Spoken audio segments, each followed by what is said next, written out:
बच्चों कैसे हैं आप। उम्मीद करता हूं कि आप स्वस्थ होंगे, सुरक्षित होंगे और अपनी पढ़ाई बहुत अच्छे से कर रहे होंगे। मैं सत्यनारायण द्विवेदी अपने YouTube channel Satya sir physics में पुनः आपका एक बार स्वागत करता हूं। आज हम क्लास 12th का नया टॉपिक लेकर आए हैं और ये टॉपिक है बच्चों इलेक्ट्रिक फील्ड। इसके पहले हमने क्लास 12th का कूलॉम्स लॉ, चार्ज और कूलॉम्स लॉ के बेसिस पर जितने भी इम्पोर्टेंट न्यूमेरिकल्स थे उसका वीडियो हमने ऑलरेडी अपलोड कर दिया है। यदि आप उसको नहीं देखे हैं तो एक बार ज़रूर जाके देखिए, तो क्योंकि वह जो है ये टॉपिक जो है कूलॉम्स लॉ से रिलेटेड है। और इसके बाद हमने एक पढ़ा था डिस्ट्रीब्यूशन ऑफ चार्ज, और चार्ज में हमने लीनियर और सरफेस चार्ज डिस्ट्रीब्यूशन और वॉल्यूम चार्ज डिस्ट्रीब्यूशन के बारे में भी डिस्कस किया था थोड़ा सा। आज जो है हमारी टॉपिक है इलेक्ट्रिक फील्ड, और यह इलेक्ट्रिक फील्ड ना चार्ज से थोड़ा सा रिलेटेड है और प्लस में कूलॉम्स लॉ से भी रिलेटेड है। कूलॉम्स लॉ क्या था बच्चों, उसमें हम ये देखे थे कि यदि कोई दो चार्ज स्मॉल डिस्टेंस पर सेपरेटेड हैं, when two charges are separated by a small distance then they are attract each other और रिपेल ईच अदर। दोनों जो है या तो अट्रैक्ट करेंगे या तो रिपेल करेंगे। It's depends on the nature of the charge. Charge के नेचर के ऊपर वो डिपेंड करता है। ठीक है, तो हम ये पढ़े थे कि यदि दो चार्ज, सपोज दैट एक चार्ज Q1 है और एक चार्ज Q2 है, तो Q1 और Q2 यदि दो चार्ज रखे हुए हैं r डिस्टेंस पर, तो इस पर फोर्स लगता है। कितना लगता है बच्चों? जो इलेक्ट्रोस्टैटिक फोर्स लगता है वह लगता है कि Q1 Q2 divided by r²। यह फोर्स अट्रैक्टिव भी हो सकता है और रिपल्सिव भी हो सकता है। यह डिपेंड्स करता है कि चार्ज के पास कौन सा नेचर है। यदि पॉजिटिव पॉजिटिव हैं तो क्या होगा? रिपल्सन।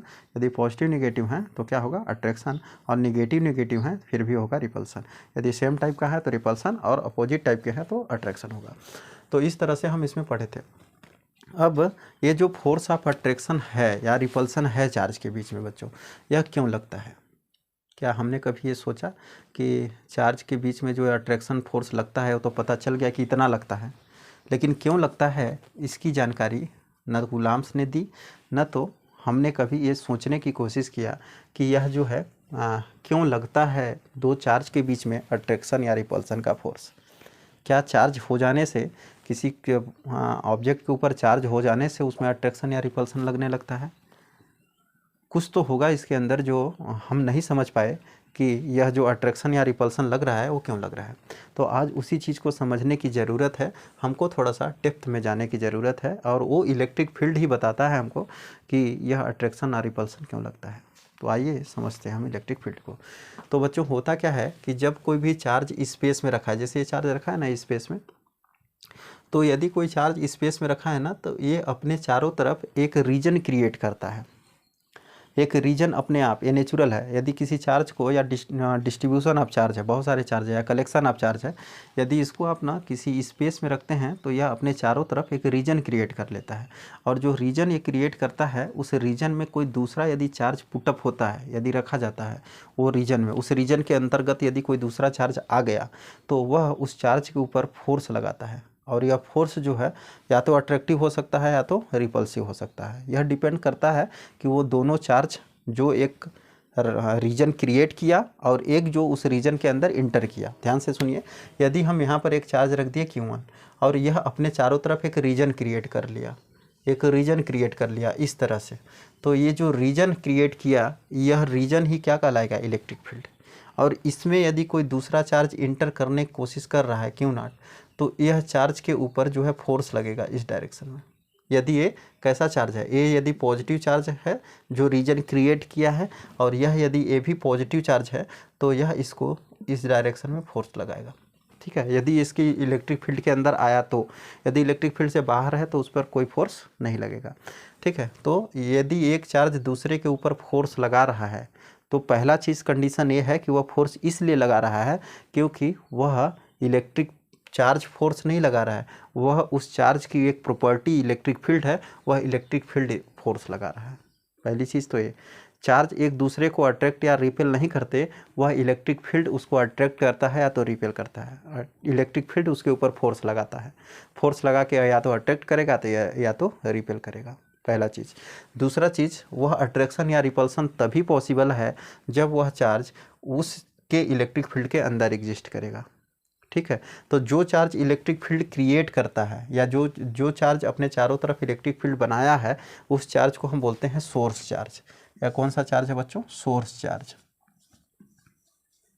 Source charge. ठीक, और जो चार्ज उसके अंदर आके इलेक्ट्रिक फील्ड को, इलेक्ट्रिकल इफेक्ट को एक्सपीरियंस कर रहा है, जो चार्ज आके इलेक्ट्रिकल इफेक्ट को एक्सपीरियंस कर रहा है, यानी जिसके ऊपर फोर्स लग रहा है, उस चार्ज को बोला जाता है टेस्ट चार्ज। तो यह कौन सा चार्ज है? Test charge. टेस्ट चार्ज क्यों नाम रखा गया? क्योंकि यह टेस्ट करने के लिए रखा गया है कि इस पॉइंट पर इलेक्ट्रिक फील्ड है कि नहीं। यदि इलेक्ट्रिक फील्ड होगा, यदि वो इसके रीजन में होगा, इसके इलेक्ट्रिक फील्ड के रीजन में ये चार्ज होगा, तो इसके ऊपर फोर्स लगेगा। ठीक है, तो यह चेक करने के लिए इसका नाम टेस्ट चार्ज है। ये टेस्ट चार्ज जो होता है, इसके ऊपर फोर्स लगता है। कौन लगाता है? Electric field. इसका मतलब एक चीज़ तो समझ में आया कि जो इलेक्ट्रिक फील्ड है ना बच्चों, उसका काम है क्या? फोर्स लगाना। ठीक है, तो इलेक्ट्रिक फील्ड का काम क्या है? फोर्स लगाना। और किसके ऊपर? टेस्ट चार्ज के ऊपर। तो ये जो टेस्ट चार्ज है ना, इसके ऊपर फोर्स लगाने का काम करता है। टेस्ट चार्ज के ऊपर फोर्स लगाने का काम कौन करता है? Electric field. और वो इलेक्ट्रिक फील्ड जो क्रिएट करता है वो कौन सा चार्ज होता है? Source charge. तो जो चार्ज के बीच में अट्रैक्शन या रिपल्सन होता है, वह किसके कारण होता है? Due to electric field. यदि चार्ज के पास इलेक्ट्रिक फील्ड की प्रॉपर्टी खत्म हो जाए, तो चार्ज के पास जो अट्रैक्शन या रिपल्सन का जो रीजन है, जो है वो खत्म हो जाएगा, वो नहीं होगा। तो अट्रैक्शन या रिपल्सन जो होता है वो ड्यू टू इलेक्ट्रिक फील्ड होता है। तो अब देखते हैं कि ये जो सोर्स चार्ज है, ये इलेक्ट्रिक फील्ड क्रिएट किया, तो इसके अंदर से ना इमेजिनरी इस तरह से इलेक्ट्रिक फील्ड लाइंस निकलती हैं। इस तरह से ये इमेजिनरी इलेक्ट्रिक फील्ड लाइंस हैं। ये इलेक्ट्रिक फील्ड लाइंस क्या करती हैं? इस टेस्ट चार्ज को जो है, या तो यदि ये सेम टाइप के हैं, सोर्स और टेस्ट चार्ज यदि सेम टाइप के हैं, तो रिपल्सन होगा और रिपेल करके उसको इलेक्ट्रिक फील्ड रीजन से बाहर भेजने की कोशिश करता है। सोर्स चार्ज का जो इलेक्ट्रिक फील्ड है वह अपने रीजन से इसको हटाने की कोशिश करता है और इसको रिपेल कर देगा। ठीक है, तो यहाँ से एक चीज़ समझ में आया कि जो इलेक्ट्रिक फील्ड है वह इलेक्ट्रिक फील्ड को ई से रिप्रेजेंट करते हैं, और इसका फार्मूला होता है F/Q, Q नॉट। ठीक है, यहाँ से देख लीजिए, इलेक्ट्रिक फील्ड का काम है फोर्स लगाना, किसके ऊपर? टेस्ट चार्ज के ऊपर। तो E = F/Q नॉट, ये हमारा फार्मूला बन गया। तो E = F/Q नॉट, ये फार्मूला बन गया। अब ये जो एरो है वह इंडिकेट कर रहा है कि इलेक्ट्रिक फील्ड एक क्वांटिटी है, और वो कैसी क्वांटिटी है? Vector quantity. वेक्टर क्वांटिटी है ये बच्चों। ठीक है, कैसी क्वांटिटी? ये वेक्टर क्वांटिटी है इलेक्ट्रिक फील्ड। यदि इलेक्ट्रिक फील्ड वेक्टर क्वांटिटी है, तो ऐसी क्वांटिटी जो जिसके पास जो वेक्टर होती हैं, उनके पास दो चीज़ें होती हैं, एक होता है मैग्नीट्यूड, एक होता है डायरेक्शन। यानी those quantities which have magnitude as well as direction is known as vector quantity. तो वेक्टर क्वांटिटी वह क्वांटिटी होती हैं जिनके पास मैग्नीट्यूड और डायरेक्शन होता है। इसका मतलब ये है कि इलेक्ट्रिक फील्ड जो है, इसके पास जो है डायरेक्शन भी है और इसके पास मैग्नीट्यूड भी है। तो डायरेक्शन जो है उसको हम देखेंगे कि डायरेक्शन इसका होता किधर है, लेकिन अब पहले ये जान लीजिए कि यह कैसी क्वांटिटी है? वेक्टर है। ठीक, अब इसका यूनिट देख लीजिए। तो यूनिट क्या है? तो इलेक्ट्रिक फील्ड की जो यूनिट होती है वो होती है, फोर्स की यूनिट होती है न्यूटन, और चार्ज की यूनिट होती है कूलाम। तो इसकी यूनिट हो गई न्यूटन पर कूलाम। और इसकी एक और यूनिट होती है बच्चों, वो होती है वोल्ट पर मीटर। वोल्ट पर मीटर, इसकी दूसरी यूनिट होती है वोल्ट पर मीटर। ये वोल्ट पर मीटर कहाँ से आया? तो यह जो है कैपेसिटर पढ़ेंगे तो वहाँ पर आपको डिटेल में बताएंगे कि ये वोल्ट पर मीटर, वहाँ पर इसकी यूनिट कहाँ से आई है। ठीक है, अभी तक याद रख लीजिए आप कि वोल्ट पर मीटर इसकी यूनिट होती है, न्यूटन पर कूलाम इसका दूसरा यूनिट होता है, और एक कैसी क्वांटिटी है? वेक्टर क्वांटिटी होती है। अब यदि बात करें कि ये जो इलेक्ट्रिक फील्ड है बच्चों ना, ये इलेक्ट्रिक फील्ड का डायमेंशन क्या होगा? तो इसका डायमेंशन क्या होगा? फोर्स का डायमेंशन डिवाइडेड बाई किसका डायमेंशन? चार्ज का डायमेंशन। फोर्स का डायमेंशन क्या होता है बच्चों? M/L/T⁻²। ये तो फोर्स का डायमेंशन हो गया।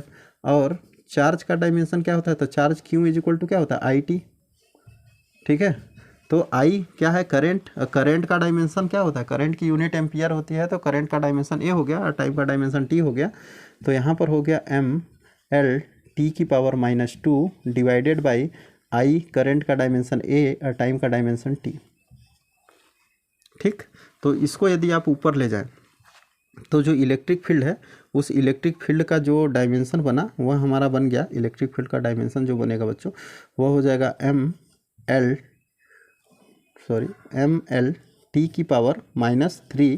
T ऊपर गया और A⁻⁻1। ये हमारा इलेक्ट्रिक फील्ड का डायमेंशन बन गया, डायमेंशन ऑफ E। ठीक, ये हो गया इलेक्ट्रिक फील्ड का डायमेंशन।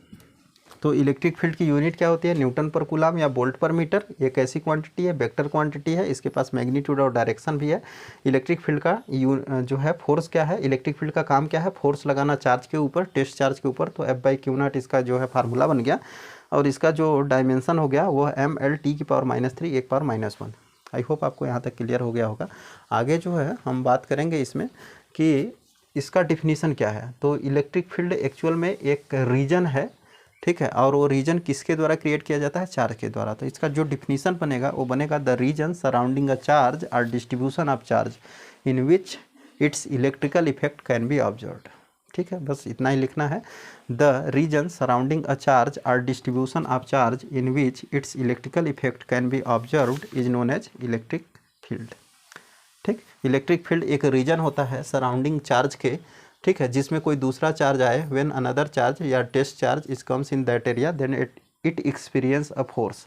जब कोई भी दूसरा टेस्ट चार्ज इसमें आएगा तो वह क्या एक्सपीरियंस करेगा, फोर्स। तो एक रीजन होता है, electric field is a region या रीजन सराउंडिंग अ चार्ज या distribution of charge in which its electrical effect can be observed by test charge. Electrical effect को ऑब्जर्व करता है उसमें, ठीक है। तो ये चीज़ हो गई इलेक्ट्रिक फील्ड। अब इलेक्ट्रिक फील्ड फोर्स लगाता है चार्ज के ऊपर, न कि चार्ज एक दूसरे को फोर्स लगाते हैं। चार्ज एक दूसरे को अट्रैक्ट नहीं करते, उनके पास एक इलेक्ट्रिक फील्ड की प्रॉपर्टी है। उस इलेक्ट्रिक फील्ड की प्रॉपर्टी के कारण जो है चार्ज एक दूसरे को अट्रैक्ट भी करते हैं या रिपेल भी करते हैं, ठीक है। अब यदि इलेक्ट्रिक फील्ड वेक्टर क्वांटिटी है तो इसके पास वेक्टर क्वांटिटी है तो इसके पास डायरेक्शन भी होगा। अब यदि डायरेक्शन होगा तो बच्चों इसका डायरेक्शन क्या है, तो इलेक्ट्रिक फील्ड क्रिएट कौन करता है, चार्ज। यदि इलेक्ट्रिक फील्ड चार्ज क्रिएट करता है तो चार्ज दो तरह के हैं, एक पॉजिटिव और दूसरा नेगेटिव, ठीक है। तो जो पॉजिटिव चार्ज है वह इलेक्ट्रिक फील्ड को जो क्रिएट करता है वह हमेशा आउटवर्ड डायरेक्शन में करता है, ऐसे ऐसे करता है बच्चों। ये है इलेक्ट्रिक फील्ड का direction. Electric field is always away from the charge. Charge से हमेशा कहाँ जाता हुआ दिखाई देगा, दूर जाता हुआ दिखाई देगा। तो electric field created by a positive charge, positive charge के द्वारा जो इलेक्ट्रिक फील्ड क्रिएट हो रहा है वो कुछ इस तरह से हो रहा है। ये इलेक्ट्रिक फील्ड का डायरेक्शन है, डायरेक्शन ऑफ इलेक्ट्रिक फील्ड, ठीक है। इलेक्ट्रिक फील्ड का डायरेक्शन कहाँ होता है, बाहर की ओर, ठीक है, away from the charge, charge से बाहर की ओर। Electric field created by a charge is electric field lines created by a positive charge is always away from the charge, charge से दूर जाता हुआ। और यदि निगेटिव चार्ज का इलेक्ट्रिक फील्ड की बात करते हैं तो निगेटिव चार्ज जो इलेक्ट्रिक फील्ड क्रिएट करता है वो टूवर्ड्स होता है, मतलब अंदर आता हुआ इलेक्ट्रिक फील्ड लाइन दिखाई देता है। तो इसमें इलेक्ट्रिक फील्ड लाइन अंदर आता हुआ दिखाई देता है, किसमें, निगेटिव चार्ज में, ठीक है, टूवर्ड्स दी चार्ज। और इसमें कहाँ है, अवे फ्रॉम दी चार्ज। तो इलेक्ट्रिक फील्ड लाइन अंदर आता हुआ किसमें दिखाई देता है बच्चों, निगेटिव चार्ज में, और बाहर जाता हुआ किसमें दिखाई देता है, पॉजिटिव चार्ज में। पॉजिटिव चार्ज का इलेक्ट्रिक फील्ड लाइन बाहर और निगेटिव चार्ज का इलेक्ट्रिक फील्ड कहाँ, अंदर, ठीक है। अब इसका मतलब कि यदि एक पॉजिटिव और एक निगेटिव चार्ज यहाँ रख दिया जाए सेम अमाउंट का, जिसको हम डाइपोल बोलते हैं, सेम मैग्नीट्यूड का दो चार्ज, एक पॉजिटिव और एक निगेटिव यहाँ रख दिया जाए, तो इनके बीच में जो है ना एक इलेक्ट्रिक फील्ड लाइन पॉजिटिव से निकल के ऐसे निगेटिव में इंटर करती है, इस तरह से। तो इलेक्ट्रिक फील्ड लाइन जो है ना वह पॉजिटिव से निकलते कहाँ इंटर करती है, निगेटिव में। पॉजिटिव से निकली, निगेटिव में इंटर की, पॉजिटिव से निकली, निगेटिव में इंटर की। तो इस तरह से इलेक्ट्रिक फील्ड लाइन्स जो है वह पॉजिटिव से निकलती है और कहाँ जाती है, निगेटिव में, इस तरह से इंटर करती है। तो यह electric field lines always emitted from a positive charge and inter in a negative charge, ठीक है। इन निगेटिव चार्ज में इंटर कर जाती हैं और निकलती कहाँ है, पॉजिटिव चार्ज से। ये इसका डायरेक्शन है, निकलती हैं पॉजिटिव से और इंटर करती हैं निगेटिव में। ये डायरेक्शन हो गया, positive to negative. Direction electric field का क्या हो गया, positive to negative, negative to positive नहीं होता है, ठीक है। तो इलेक्ट्रिक फील्ड पॉजिटिव से निगेटिव में जाके खत्म हो जाते हैं, फिर निगेटिव टू पॉजिटिव नहीं आती। इस तरह से हम ये बोल सकते हैं कि इलेक्ट्रिक फील्ड लाइन्स जो है क्लोज लूप नहीं बनाते हैं, can not create a close loop. Close loop नहीं बनाती। क्लोज लूप का मतलब कि पॉजिटिव से निगेटिव, निगेटिव से पॉजिटिव दोबारा नहीं जाती, यहाँ से शुरू होकर यहीं खत्म हो जाती हैं, ठीक। तो इस तरह से इसका डायरेक्शन भी पता चल गया, इसका डायमेंशन भी पता चल गया, इसका फार्मूला भी पता चल गया और इसका आपका यूनिट भी पता चल गया। स्टैंडर्ड बुक में जो दिया रहता है वह इलेक्ट्रिक फील्ड जो है इसका इस तरह से भी फार्मूला लिखा रहता है, लिमिट Q0 टेंड्स टू 0, ठीक है। और ये हो गया F/Q0। यह भी हमारा इलेक्ट्रिक फील्ड वेक्टर फॉर्म में लिखते हैं इसको इस तरह से। और ये लिमिट Q0 टेंड्स टू 0 इसलिए लिखा है क्योंकि जो Q0 जो टेस्ट चार्ज इसके अंदर इंटर करेगा बच्चों, इलेक्ट्रिक फील्ड में जो रखा रहेगा टेस्ट चार्ज जिसको रखते हैं, वह टेस्ट चार्ज नो बहुत छोटा होता है, बहुत स्मॉल होता है, इसलिए q naught tends to zero लिखा जाता है, q naught tends to zero. ठीक है, अब हम पढ़ते हैं electric field due to point charge. I hope आपको इलेक्ट्रिक फील्ड की क्लियर हो गया होगा कि electric field is a region surrounding a charge और distribution of charge in which its electrical effect can be observe by a test charge. Electrical effect कौन observe करता है? टेस्ट चार्ज जो है ऑब्जर्व करता है यदि उसके रीजन में प्रवेश करता है। तो basically electric field is a region, ठीक है, किसके द्वारा क्रिएट किया जाता है? It is created by a charge. I hope आपको क्लियर हो गया होगा। ठीक है, अब आगे हम बात करते हैं electric field due to point charge. Point charge के कारण जो है इलेक्ट्रिक फील्ड क्या होता है बच्चों? तो electric field due to point charge. अब हम ये देखेंगे कि जो है इसका बच्चे जो है डेरिवेशन पढ़ते हैं, इलेक्ट्रिक फील्ड जो है due to point charge derivation कर लेते हैं, लेकिन उसका मीनिंग क्या है, क्यों हम जो है वह यह डेरिवेशन कर रहे हैं। तो आइए समझते हैं हम electric field due to point charge होता क्या है। पहले electric field due to point charge, ठीक, ये देखिए बच्चों, फिजिक्स समझने वाली चीज़ है। यदि आप समझेंगे तो फिजिक्स आपको अच्छा लगेगा, यदि आपको फिजिक्स नहीं समझने की कोशिश करेंगे। कहता है कि एक मूवी थी, क्या नाम था उसका मैं भूल रहा हूँ, उस मूवी में जो है वो एक छोटी सी बच्ची रहती है, वो कहती है कि उसको जो है मैथ्स नहीं समझ में आता है। तो उसका जो फ्रेंड रहता है वो कहता है कि यदि आप मैथ्स को समझना चाहती हैं, मैथ्स तुमको इसलिए नहीं आता क्योंकि तुम मैथ्स को समझना नहीं चाहती। नील बटा सन्नाटा मूवी का नाम है। तो हम उसमें देखें कि बहुत अच्छा, बहुत आप भी उस मूवी को देख सकते हैं, बहुत अच्छा एजुकेशनल मूवी है। तो उसको जो है मैथ्स नहीं आता था, जब वो उस मैथ्स को समझने की कोशिश करने लगी तो मैथ्स में अच्छा खासा उसका इम्प्रूवमेंट हुआ। तो आप फिजिक्स को ना यदि समझने की कोशिश करेंगे तो बिल्कुल समझ में आएगा और धीरे धीरे ना आपका इंटरेस्ट बढ़ने लगेगा। तो electric field due to point charge ये है क्या? तो जैसे सपोज दैट यहाँ पर हम ना एक चार्ज रख दिए क्यू नॉट, क्यों चार्ज रख दिए, ये सोर्स चार्ज है, ये इलेक्ट्रिक फील्ड क्रिएट करेगा। ठीक है, इससे आर डिस्टेंस पर हम एक पॉइंट पी ले लिए, इस पॉइंट पी पर हमको इलेक्ट्रिक फील्ड चाहिए, हमको इस पॉइंट पर पी पर क्या चाहिए? Electric field. तो सबसे पहले तो ये चेक करना है हमको कि इस पी पॉइंट पर इलेक्ट्रिक फील्ड है कि नहीं, इसका क्या ये रीजन है इलेक्ट्रिक फील्ड का। तो कैसे पता चलेगा कि यह रीजन है कि नहीं, इसके द्वारा क्रिएट किया गया इलेक्ट्रिक फील्ड का रीजन है कि नहीं, इसके रीजन के अंतर्गत आता है कि नहीं, इस चार्ज के रीजन के अंतर्गत आता है कि नहीं ये पॉइंट पी। तो इसको चेक करने के लिए आपको यहाँ पर एक चार्ज रखना पड़ेगा। क्यों हम चार्ज रखेंगे? क्योंकि इलेक्ट्रिक फील्ड है कि नहीं यह तभी पता चलेगा जब हम वहाँ चार्ज रखेंगे और जैसे ही चार्ज को पुटअप करेंगे तो इलेक्ट्रिक फील्ड फोर्स लगा देगा। यदि फोर्स लगा दिया तो इलेक्ट्रिक फील्ड है, और जब हमको पता चल जाएगा कि इलेक्ट्रिक फील्ड है तब हम क्या करेंगे? कितना है यह निकाल लेंगे। ध्यान दीजिए, इलेक्ट्रिक फील्ड है कि नहीं पहले पता लगाइए। तो इलेक्ट्रिक फील्ड है कि नहीं यह पता लगाने के लिए यहाँ पर क्या पुट करना पड़ेगा? चार्ज। बिना चार्ज का इलेक्ट्रिक फील्ड कैसे पता चलेगा? क्योंकि इलेक्ट्रिक फील्ड का इफेक्ट तभी दिखता है जब वहाँ चार्ज आ जाता है। ठीक है, और चार्ज नहीं आएगा तो उसका इफेक्ट नहीं दिखेगा। कोई भी चीज़ यदि एक्टिव हो रहा है किसी चीज़ से तभी हमको पता चलेगा कि इस चीज़ को रखने से वो चीज़ एक्टिव हो जा रही है। जैसे एक मैग्नेट है, एक मैग्नेट का नॉर्थ पोल है, दूसरा नॉर्थ पोल यदि लाएंगे तभी वह जो है रिपल्सन होगा। यदि हम एक मैग्नेट है और एक जो है लकड़ी ला दें, वुड ला दें, तो उसके बीच में कोई इफेक्ट नहीं दिखेगा। ठीक है, तो हमको ये नहीं पता चलेगा कि ये मैग्नेट जो है प्रॉपरली वर्क कर रहा है कि नहीं। तो वह मैग्नेट का तोड़ मैग्नेट से ही निकल रहा है, उसका रिपल्सन या अट्रैक्शन। उसी तरह यदि इलेक्ट्रिक फील्ड है कि नहीं यह हमको पता करना है बच्चों इस पॉइंट पर, तो हमको यहाँ पर एक चार्ज पुटअप करना पड़ेगा। तो चार्ज पुटअप कर देते हैं। अब क्लास में बच्चे क्या करते हैं कि ऐसे फिगर बना लेंगे, यहाँ क्यू नॉट पुट, अरे क्यू नॉट क्यों पुट कर रहे हैं, उसके पीछे का रीजन जानिए। तो क्यू नॉट क्यों पुट कर रहे हैं? क्योंकि हमको यहाँ पर इलेक्ट्रिक फील्ड चाहिए। तो चार्ज क्यों पुटअप कर रहे हैं? क्योंकि चार्ज से ही इफेक्टेड होता है इलेक्ट्रिक फील्ड। ठीक है, तो इलेक्ट्रिक फील्ड फोर्स ही लगाएगा किसके ऊपर? चार्ज के ऊपर। यदि वो फोर्स लगा के, यदि हम यहाँ पर पॉजिटिव चार्ज रखें और फोर्स लगा के यदि इसको दूर भेज दें तो इसका मतलब यहाँ पर इलेक्ट्रिक फील्ड है। तो यहाँ पर हम एक चार्ज रख लेते हैं, पॉजिटिव चार्ज क्यू नॉट। कितना डिस्टेंस है बच्चों? आर डिस्टेंस पर। आर डिस्टेंस पर पॉजिटिव चार्ज क्यू नॉट हम रख दिए। अब हम पहले तो ये देखते हैं कि जैसे ही रखे, अब मान लेते हैं कि रखने के बाद ये फोर्स लगा के इसको रिपेल कर दिया, रिपेल कर रहा है इस डायरेक्शन, इलेक्ट्रोस्टैटिक फोर्स लगाएगा इस डायरेक्शन में।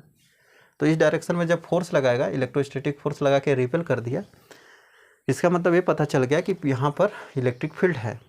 अब फोर्स कितना लगाएगा, तो कूलाम्स ने तो ये चीज़ बता ही दिया है कि इलेक्ट्रिक फील्ड जो है वो फोर्स कितना लगाएगा, k q naught by r square. यही तो फोर्स लगाएगा इलेक्ट्रिक फील्ड, फोर्स लगेगा इनके बीच में।